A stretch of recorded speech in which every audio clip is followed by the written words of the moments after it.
સાહેબ, એક RT act કરીને હોય છે જેના દ્વારા બાળકોને થોડો બેનિફિટ મળે છે, તો એ કઈ રીતના બેનિફિટ મળે છે એના વિશે થોડી માહિતી આપશો.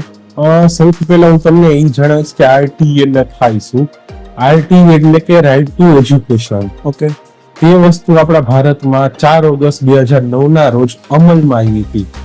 આરટી એક્ટ એ કહે છે કે કોઈ પણ 6 થી 14 વર્ષનું બાળક હોય તેને ભારતમાં મફત અને ફરજિયાત શિક્ષણ મળે. એ હેતુથી એક્ટ બનાવવામાં આવ્યો હતો.